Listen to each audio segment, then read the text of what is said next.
Sri Satchidananda Sadguru Sainath Maharaj Ki Jai. Chapter 3 Sai Baba's Sanction and Promise. As described in the previous chapter, Sai Baba gave his complete assent to the writing of the Satcharitha and said, I fully agree with you regarding the writing of Satcharitha. You do your duty, don't be afraid in the least, steady your mind and have faith in my words. If my Leelas are written, the avidya will vanish, and if they are attentively and devotedly listened to, the consciousness of the worldly existence will abate, and strong waves of devotion and love will rise up. And if one dives deep into my Leelas, he would get precious jewels of knowledge. Hearing this, the author was much pleased, and he at once became fearless and confident, and thought that the work was bound to be a success. Then turning to Shama, Sai Baba said, if a man utters my name with love, I shall fulfill all his wishes, increase his devotion. And if he sings earnestly my life and my deeds, himself, I shall be set in front and back and on all sides. Those devotees who are attached to me, heart and soul, will naturally feel happiness. And then, when they hear these stories, believe me that if anybody sings my Leelas, I will give him infinite joy and everlasting contentment. It is my special characteristic to free any person who surrenders completely to me and who worships me faithfully and who remembers me and meditates on me constantly. How can they be conscious of worldly objects and sensations who utter my name, who worship me, who think of my stories and my life, and who thus always remember me? I shall draw out my devotees from the jaws of death. If my stories are listened to, all diseases will be got rid of. So hear my stories with respect and think and meditate on them, assimilate them. This is the way of happiness and contentment. The pride and egoism of my devotees will vanish, and the mind of the hearers will be set at rest, and if he has wholehearted and complete faith, he will be one with supreme consciousness. The simple remembrance of my name as Sai Sai will do away with sins of speech and hearing. Different works assigned to devotees. The Lord entrusts different works to different devotees. Some are given the work of building temples and mats of guts on rivers. Some are made to sing the glories of God. Some are sent to pilgrimages. But to me was allotted the work of writing the Sai Satcharitha. Being a jack of all trades but master of none, I was quite unqualified for this job. Then why should I undertake such a difficult task? Who can describe the true life of Sai Baba? Sai Baba's grace alone can enable one to accomplish this difficult work. So when I took the pen in my hand, Sai Baba took away my egoism and himself wrote the stories. The credit of relating these stories, therefore, goes to him and not to me.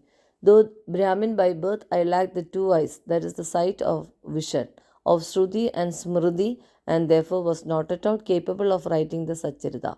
But the grace of the Lord makes a dumb man talk, enables a lame man to cross a mountain. He alone knows the ways of getting things done as he likes. Neither the flute nor the harmonium knows how the sounds are produced. This is the concern of the player. The oozing of Chandrakant jewel and the surging of the sea are not due to the jewel and the sea, but due to the rising of the moon. Baba's stories as beacon light. Lighthouses are constructed at various places in the sea to enable the boatmen to avoid rocks and dangers and make them sail safely. Sai Baba's stories serve a similar purpose in the ocean of worldly existence. They surpass nectar in sweetness and make our worldly path smooth and easy to traverse. Blessed are the stories of the saints. When they enter our hearts through the ears, the body consciousness or egoism and the sense of duality vanish. And when they are stored in the heart, doubts will dissipate, pride of the body will fall, and wisdom will be stored in abundance. The description of Baba's pure fame and the hearing of the same will destroy the sins of the devotees, and therefore this is the simple sadhana for attaining salvation.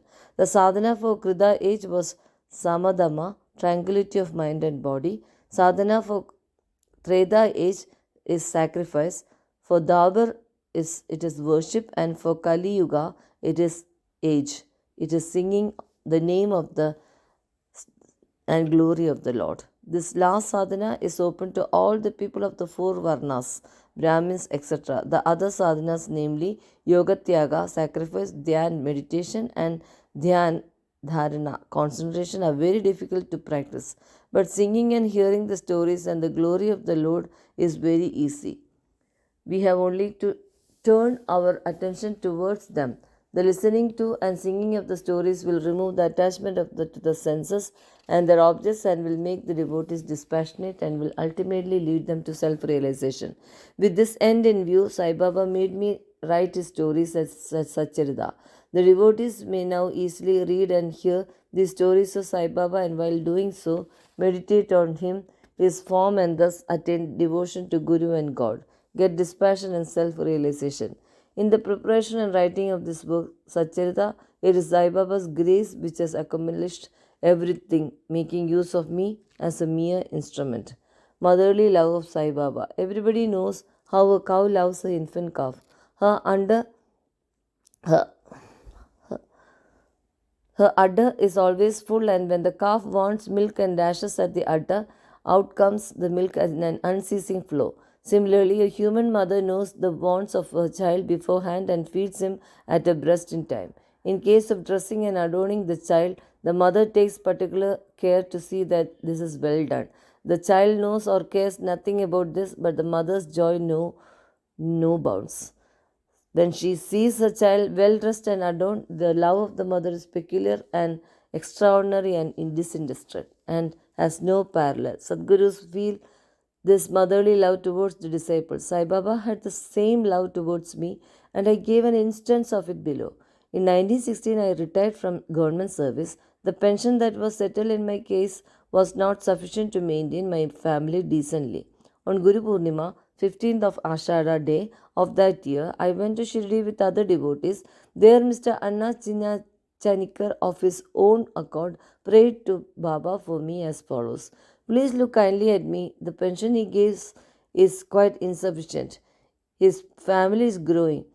Give him some other appointment, remove his anxiety, and make him happy. Baba replied, he will get some other job, but now he should serve me and be happy. His place will be ever full and never empty. He should turn all his attention towards me and avoid the company of atheists, irreligious, and wicked people. He should be modest and humble towards all and worship me with heart and soul. If he does this, he will get eternal happiness. The question, who is he whose worship is advocated, is already answered in a note on Who is Sai Baba in the prologue at the beginning of the work. Rohila's story. The story of the Rohila illustrates Sai Baba's all embracing love. One Rohila, tall and well built, strong as a bull, came to Shirdi wearing a long kafani and was enamored of the Sai, who stayed there day and night. He used to recite in a loud and harsh tone the Kalma and shout, Allahu Akbar, God is the great. Most people of Shirdi were working in their fields during the day, and when they returned to their homes at night, they were welcomed with Rohila's harsh cries and shouts. They could get no sleep and felt that much trouble and inconvenience. They suffered this nuisance for some days in silence, and when they could stand it no longer, they approached Baba and requested him to check the Rohila and stop the nuisance. Baba did not attend to their complaint. On the contrary, Baba took the villagers to task and asked them to mind their own business. He said to them that Rohila had got a very bad wife who tried to trouble the Rohila and himself. But hearing the Rohila's prayers, she dare not enter and they were at peace. In fact, the Rohila had no wife, and by his wife, Baba meant Durbuti, that is, evil thoughts. As Baba liked prayers and cries to God better than anything else, he took the side of Rohila and asked the villagers to wait and bear with the nuisance, which would abate in due course. Baba's sweet and nectar-like words. One day at noon after Arati, devotees were returning to their lodgings when Baba gave the following beautiful advice. Be wherever you like, do whatever you choose. Remember this well that all what you do is known to me. I am the inner ruler of all, and seated in your hearts, I envelop all the creatures, the movable and immovable world. I am the controller, the bipolar of the show of this universe. I am the mother, origin of all beings, the harmony of three gunas, the propeller of all senses, the creator, preserver, and destroyer. Nothing will harm him who turns his attention towards me, but Maya will lash him who forgets me. All the insects, ants, the invisible, movable, and immovable world is my body and form. Hearing this beautiful and precious world, I at once decided to my mind to serve no man henceforth but my Guru only. But the reply of Baba to Anna Chinanchanikar's query, which was really mine, that I could get some job began to revolve in my mind, and I began to think whether it would come to happen. As future events showed, Baba's words came true and I got a government job, but that was of short duration. Then I became free and devoted myself solely to the service of my Guru Sai Baba. Before concluding this chapter, I request the readers to leave out the various hindrances, namely indolence, sleep, wandering of mind, attachments to senses, etc., and turn their whole and undivided attention to these stories of Sai Baba. Let their love be natural, let them know the secret of devotion, let them not exhaust themselves by other sadhanas. Let them stick to this simple remedy, that is listening to Sai Baba's stories. This will destroy the ignorance and will succor for them salvation. A miser may stay at various places, but he constantly thinks of his buried treasure. So let Sai Baba be enthroned in the hearts of all. In the next chapter, I shall speak of Sai Baba's advent in Shirdi. Both to Sri Sai. Peace be to you all. Sri Satchidananda Sadguru Sainath Maharaj Ki Jai.